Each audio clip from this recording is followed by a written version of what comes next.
여러분 사람들마다 제가 이제 우리 교회 안에서도 우리가 뭐 다 다른 성향을 가지고 있지만은 그런 어떤 성향대로 가지고 있는 하나님이 주신 그 귀한 성향대로 또 사역할 수 있도록 그런 어떤 것들을 이렇게 또 이렇게 구분하고 분석하는 그런 그 리서치하는 게 있더라고요. 그래서 한번 해보려고 하는데요. 우리 각자의 기질마다 다른 성향과 성격을 가지고 우리가 살아가는 것처럼 여러분들 다 운전하고 다니시잖아요. 운전하고 다니면서 차를 관리하는 것도 성격대로 이렇게 관리를 하시잖아요. 성향대로. 그래서 어떤 사람들은 미리미리 이렇게 잘 점검을 해가지고 딱 필요할 때마다 필요한 것들을 잘 점검하시는 사람들이 있는가 하면 고장 나야지 그때 문제가 생겨야 그때 고치는 그런 사람들도 있다고 합니다.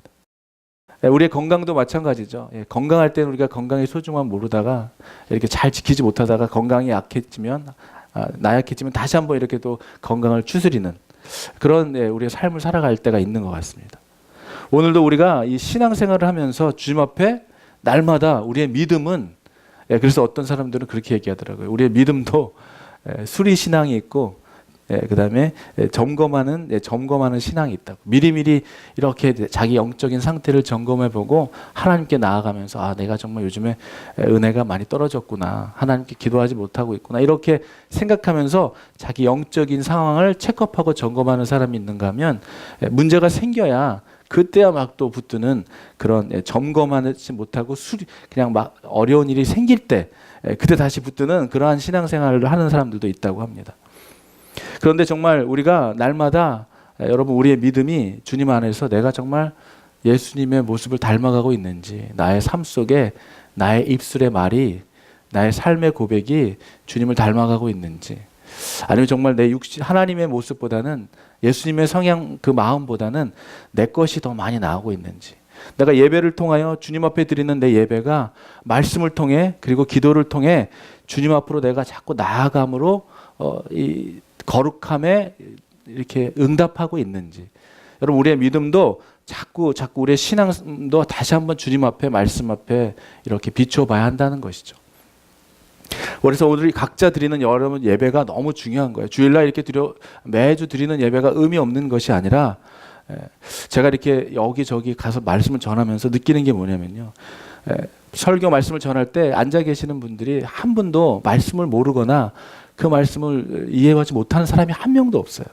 그런데 왜 똑같은 말을 계속 하며 다니면서 또 다시 한번 고개를 흔들고 그래 맞아 재결신하고 결단하냐면 우리는 말씀을 알긴 알고 듣긴 들었지만 계속 잊어버리기 때문에 그러는 것 같습니다.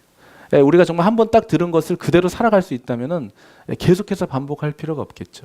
그런데 오늘도 말씀을 통해서 여러분 다시 한번 정말 여러분의 예배가 오늘도 찬양했던 것처럼 살아나는 역사가 있기를 주의 이름으로 축원합니다. 여러분 예배가 살아나야 돼요. 내가 예배가 죽어있는가 살아있는가 말씀이 들리고 그 말씀이 들리는 말씀대로 내가 살아가려고 내 안에 결단이 생겨지는가 그래서 정말 내 삶을 기도로 승화해 가고 있는가 말씀이 기도가 되고 기도가 삶이 되고 삶이 말씀이 되고 삶이 기도가 되고 있는가를 이렇게 자꾸 자신을 수시로 점검해 봐야 한다는 것이죠. 오늘 말씀을 보면 교회는 만민이 기도하는 집이라고 하셨고 그래야만 되는 것입니다. 기도하는 곳에 주님이 함께 하시고 그 예배를 받으시기 때문에 그렇죠.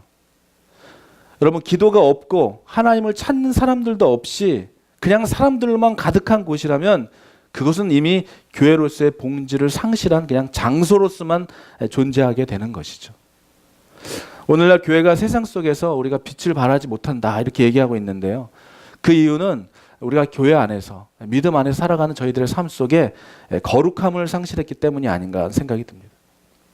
이 땅의 교회와 그리스도인들에게 정말 가장 필요한 것이 거룩, 구별됨, 세상과 뭔가 다른 우리 삶 속에 말 속에 행위 속에 예배자의 삶 속에 뭔가 다른 구별된 그런 거룩함이 우리 안에 있어야 한다는 것이죠. 여러분 우리 안에 인간적인 교제도 필요하지만 우리 안에 사람들의 교제만 있고 하나님과의 밀접한 교제가 없다면은 그건 정말 예배를 통해서 그런 충만한 영감 넘치는 예배를 통하여 영적인 채워짐이 없을 것입니다. 아마 그런 예배를 드리면 매주마다 그런 예배를 몇 년 드린다면은 정말 무료해질 거예요.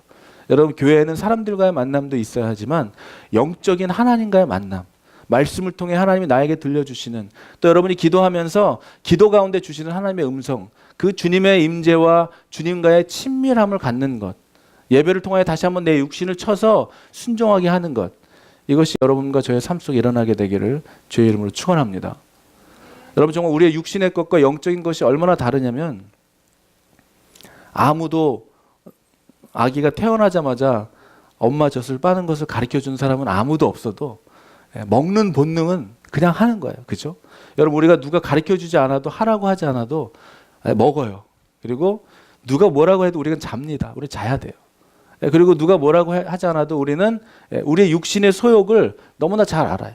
우리가 누구한테 배우지 않아도 우리의 육신에 원하는 욕구들은 노력이 필요 없고 훈련이 필요 없이 그냥 내추럴리 하는 것들이죠. 근데 여러분, 영적인 것들은요, 정말 디스플레인이 필요한 거예요. 훈련이 필요한 거예요. 영적인 것, 기도하는 것, 말씀을 듣고 말씀 가운데 살아가는 것, 예배 가운데 하나님을 만나기 갈망으로 나아가는 이런 것들은 저절로 되어지는 것들이 아니라는 거예요. 이런 건 정말 훈련이 필요한 거예요. 여러분, 영적인 훈련은 내세에 우리에게 주어지는 하나님의 영광스러운 날에 우리에게 정말 놀라운 것들로 채워지는 그런 훈련임을 믿으시기 바랍니다. 육적인 것은 단 우리 살아가는 동안에 육신의 훈련은 잠깐은 기쁠 수 있고 잠깐은 우리를 어떠한 상태로 이끌 수는 모르지만 영원한 것이 아니라는 것이죠. 그래서 정말 영적인 것들을 향하여 우리가 얼마만큼 지금 예배하며 찬양하며 기도하며 주님 앞에 내 마음이 하나님으로 더불어 솟게 되고 있는지를 한번 이렇게 자기 자신을 점검해 봐야 되는데요.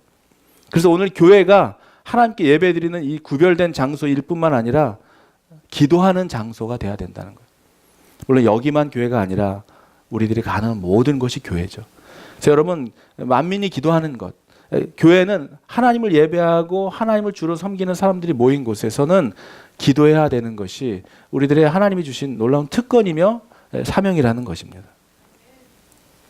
여러분, 죄인들이 하나님께로 나아가서 기도하는 것은 구약 시대에는 이건 불가능한 일이었어요. 특별한 사람들과 대제사장들에게만, 그것도 제한된 시간에만 주어졌던 특권이었습니다. 그런데 예수님께서 이 땅에 오셔서 어떻게 하셨어요? 그 모든 것, 예수님께서 이 땅에 오셔서 십자가에서 자기 몸을 찢기시고 죽이시면서 가로막혔던, 죄인들 사이에서 가로막혔던 성전의 휘장을 찢으신 거예요. 그래서 누가복음 23장 44절과 5절에 보면은 이렇게 말씀 나누고 있습니다. 때가 제6시쯤 되어 해가 빛을 잃고 온 땅에 어둠이 임하여 제9시까지 계속하며 성수의 휘장이 한가운데가 찢어지더라.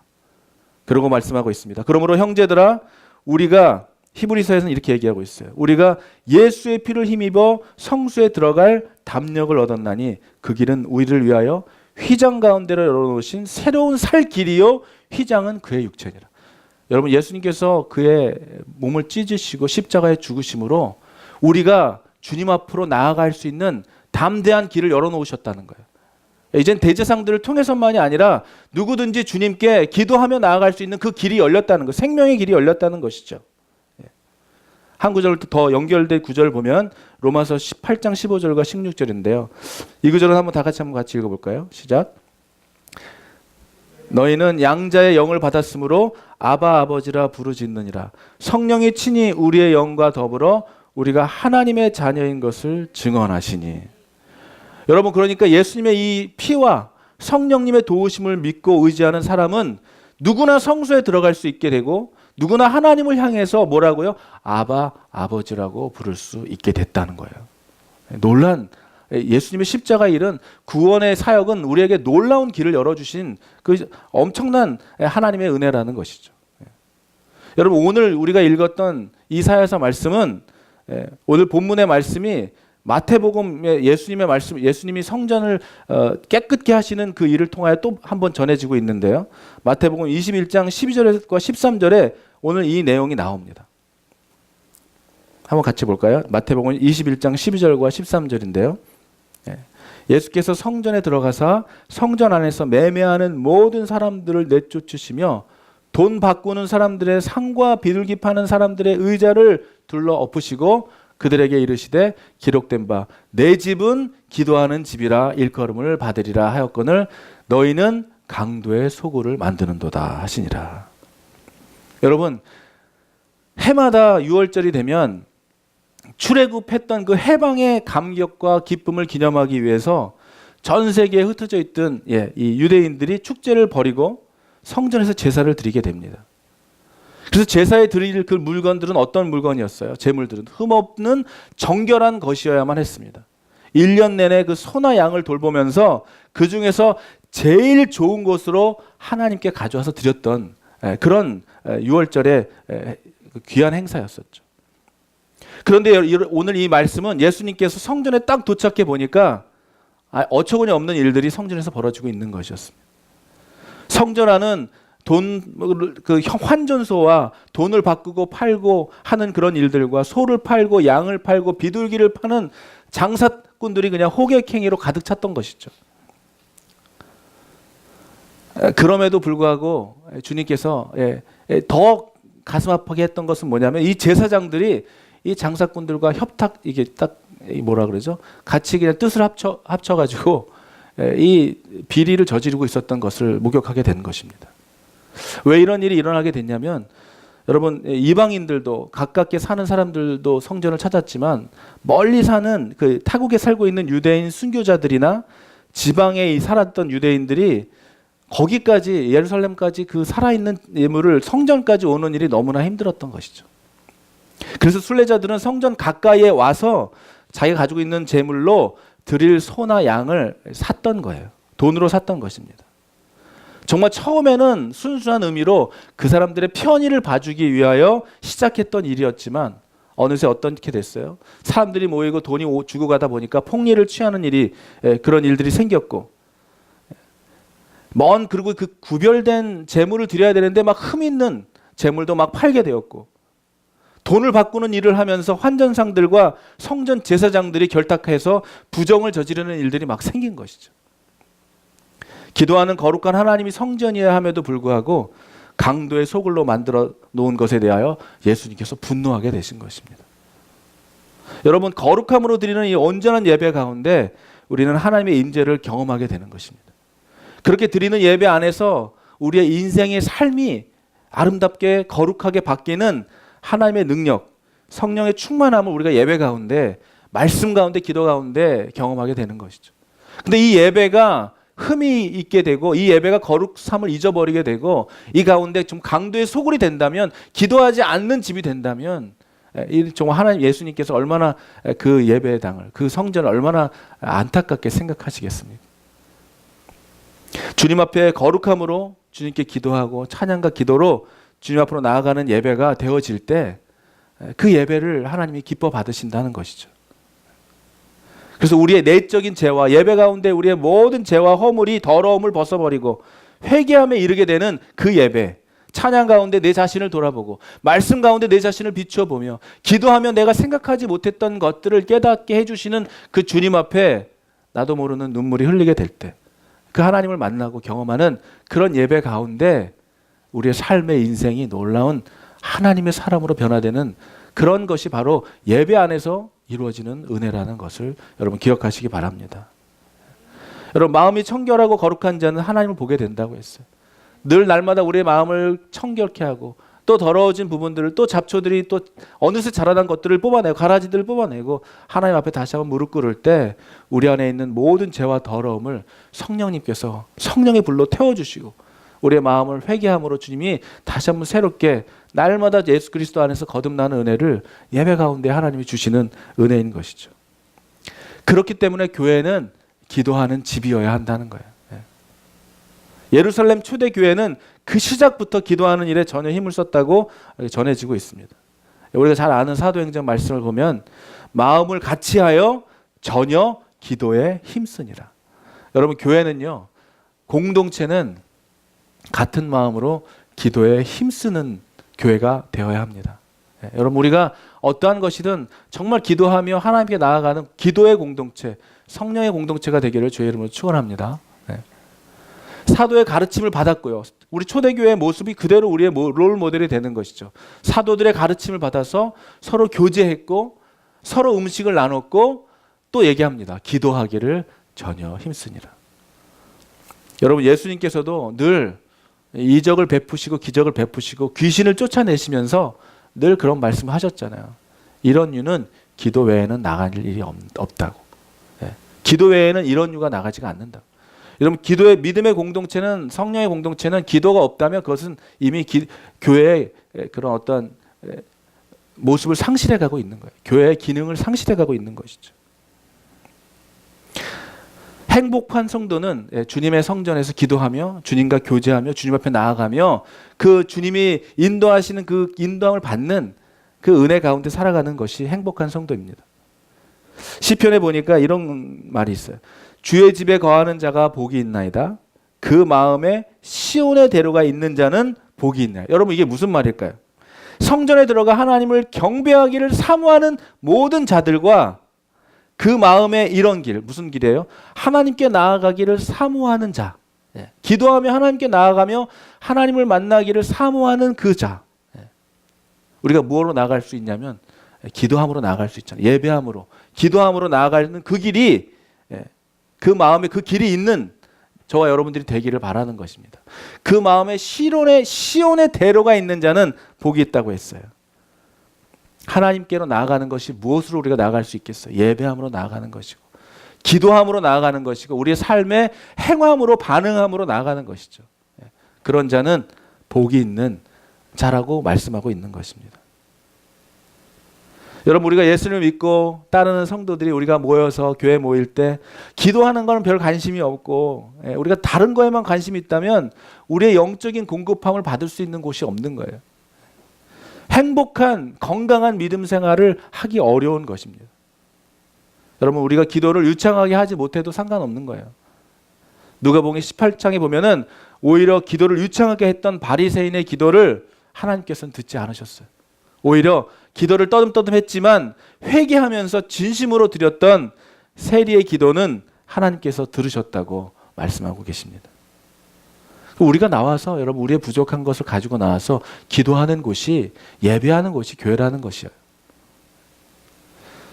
오늘 말씀을 보면서 사도행전에 베드로가 감옥에 잡혀 있었을 때 사도행전 12절 5절에 보면 베드로가 복음을 전하다가 감옥에 잡히는 사건이 생기죠.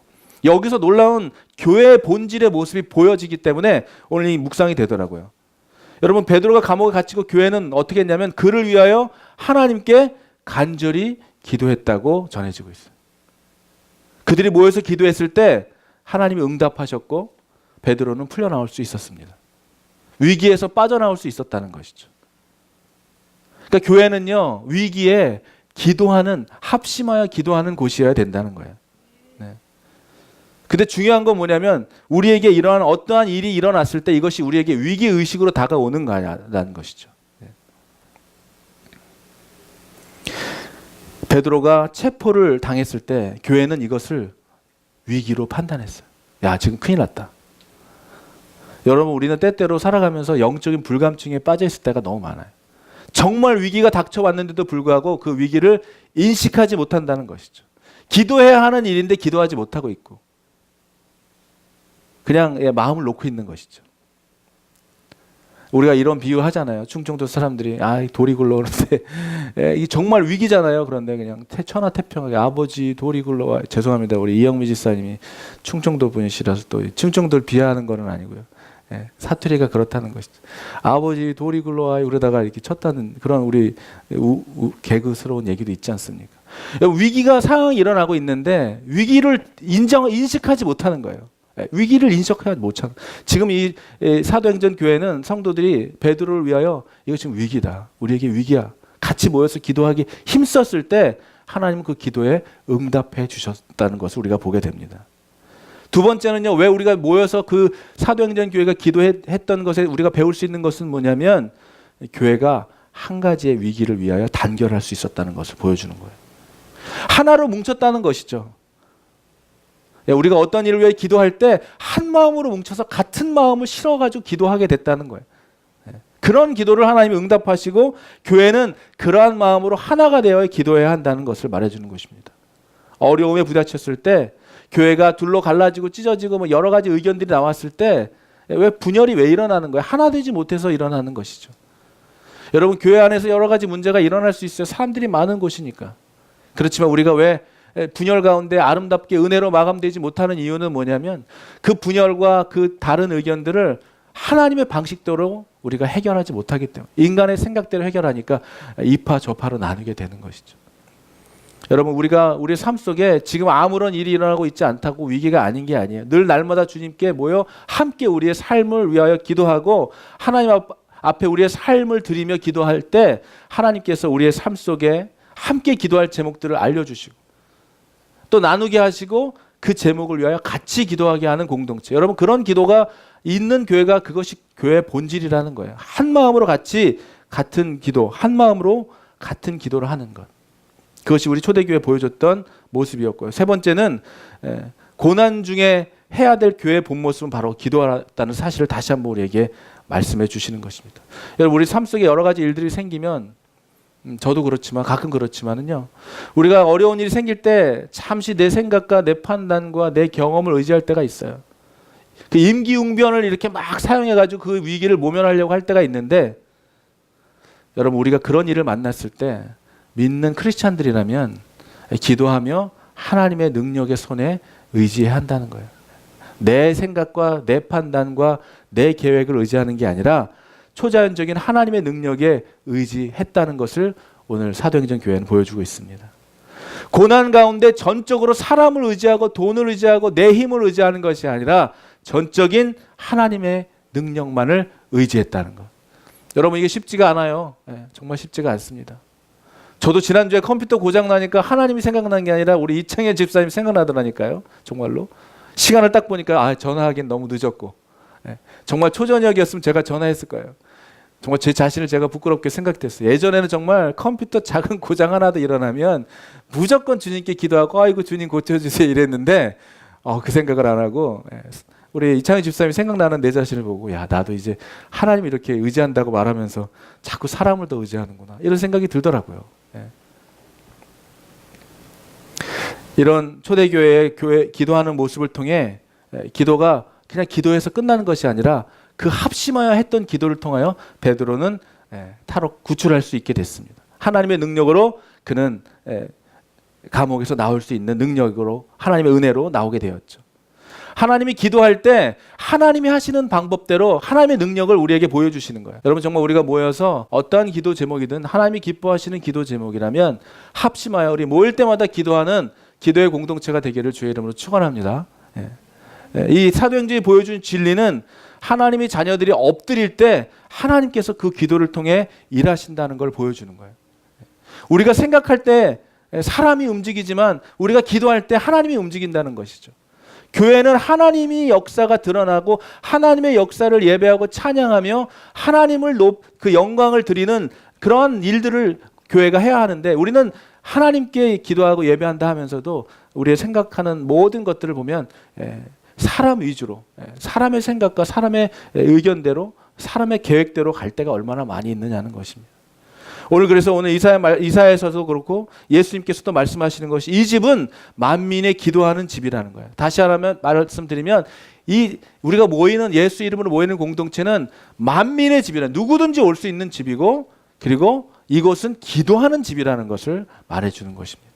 여러분, 기도할 때 이곳이 기도하는 집이라고 하나님께서 선포하셨다면 여기서 기도할 때 우리의 기도를 주님이 우리의 기도를 응답하신다는 것입니다. 여러분, 그래서 우리가 기도하는 것은 절대 낭비가 아니에요. 주님 앞에 우리의 마음을 드리고 우리의 부끄러운 것을 드리고 우리의 모든 것을 주님 앞에 드릴 수 있게 된다는 것은 정말 하나님께서 하실 일들을 볼 수 있는 기회가 되는 것이죠. 그래서 우리가 위기가 기회라고 말하는 것은 그 위기를 기도로 주님께 드리기 때문에 그렇다는 거예요. 근데 여기 우리는 위기를 위기로 그냥 끝내는 경우가 많아요. 그냥 기도로 승화시키지 못하는 그럴 때가 있기 때문에 그렇다는 것이죠. 그래서 여러분, 교회에서 기도하면 교회는 성령의 도우심으로 예수님의 이름으로 아버지께 기도할 때 우리의 모든 기도와 올려지는 모든 예배는 하나님께서 받으시고 하나님께서 주관해 가신다는 것입니다. 그러니까 우리가 회복돼야 될 것은 뭐냐면 예배에 대한 정말 거룩함, 예배에 대한 경건함, 예배에 대한 기대. 여러분 정말 우리 불치병에 걸린 사람이 정말 그 불치병을 고칠 수 있는 의사가 있는 교회 그 병원으로 갈 때 얼마나 큰 기대를 가지고 가겠습니까? 야, 이제 나의 오래된 질병은 나는 해결될 것이야. 왜냐하면 그 믿음으로 가는 거잖아요. 근데 우리가 교회로 올 때 우리 기도를 들으시고 받으시고 응답하실 하나님, 내 삶을 주관하시고 내 삶을 영광스러운 하나님의 보좌 앞으로 인도해 가실 그 하나님을 믿는 우리들의 삶이라면 교회로 향하는 우리들의 마음이, 여러분의 발걸음이 얼마나 정말 달라져야 되겠습니까? 우리가 회복돼야 될 것이 바로 이런 것들이, 하나님에 대한 기대, 정말 우리가 기도함으로 갈망하며 주님 앞에 나가야 하는 이 예배의 살아남, 찬양의 내 입술의 살아남, 말씀의 회복, 기도의 회복, 이런 것들이 우리에게 다시 한번 하나님께서 기도해야 할 기도 제목인 거라고 저는 믿습니다.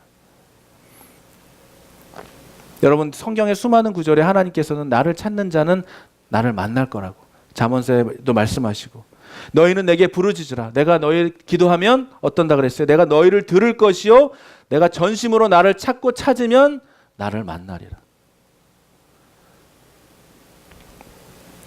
여러분, 그리스도인들이 사모하고 간구해야 하는 것은 우리들 자신의 능력이나 실력이 아니라 우리 안에 복음의 능력, 곧 하나님의 능력이라는 것을 믿으시기 바랍니다. 여러분, 우리는 능력을, 하나님이 우리 안에 계시고 우리와 함께 하신 줄 알면서도 하나님이 일하시도록, 하나님이 드러나도록 하기보다는 내가 더 많이 드러날 때가 얼마나 많이 있어요. 우리들의 삶도, 우리들의 사역도, 교회도 마찬가지. 여기서 나타나는 모든 일들은, 능력은 사람의 실력이 아니라 하나님의 능력이 나타나야 되는 성전임을 여러분 기억하시기를 바랍니다. 그러기 위해서 우리가 날마다 주 앞에 거룩함으로, 주님의 보혈로 다시 한번 우리들의 자유를, 일주일에 우리의 삶을 다시 한번 돌아보고, 다시 한번 우리 안에 하나님의 은혜가 흐르는 강물에 막힌 부분이 무엇인지, 내 안에 감사와 찬양과 간절한 마음이 막힌 부분이 무엇인지 날마다 그것을 기도하며, 하나님 오늘도 이 예배 가운데 우리의 영을 고치시고 새롭게 하여 주시옵소서 하며 기도하면서, 여러분, 우리가 기도는 내 마음의 눈을 열어 주시옵소서 하고 찬양하면서 내 마음은 절대 열고 싶지 않은 마음이라면 뭐가 이게 이중적인 거잖아요. 우리가 다시 한번 기도할 때, 그래서 다시 기도가 삶이 되어야 되고 삶이 기도해야 된다는 얘기는 그런 것이죠. 내가 기도했다면 기도한 대로 살아야 되고, 기도한 대로 믿어야 되고, 기도한 대로 신뢰해야 되고, 내가 그렇게 살았다면 그렇게 기도해야 돼요. 여러분, 우리의 인생이, 여러분의 우리 정말 심플해지고, 여러분의 삶 속에 하나님의 능력을 보기를 원하시면서 하나님의 말씀대로 살지 않는다면 뭐가 이중적인 것이죠. 하나님께 기도하며 응답해 주신다는 것을 믿는데 기도하지 않는다면 이것도 뭔가 우리 안에 하나님께 나아가지 못하고 있는 부분들인 거예요. 우리 시간 같이 기도하면서 하나님, 예배 가운데 정말 다시 한번 우리 자신을 살폈으면 좋겠어요. 내 안에 예배에 대한 갈망은 있는가? 기대와, 기도하면 하나님이 내 기도를 들으시고 찾는 자를 만나주시고 기도하는 나의 기도를 들어주신다고 하는 확신과 믿음이 내 안에 있는가? 그리고 내 안에 계속해서 나의 기도하는 제목은 어떻게 변화해 되고 있는가? 나의 기도의 제목은 어떤 내용들로 가득 차 있는가? 하나님의 기쁨과 영광인가? 나의 기쁨과 영광인가? 여러분, 이런 것들을 기도하면서 하나님께 간구하면서 하나님이 여러분의 마음과 생각을 주님의 것으로, 성령의 생각으로 이렇게 리플레이스 해주시는 것이 바로 기도인 거예요. 우리 시간 같이 정말 기도했으면 좋겠습니다.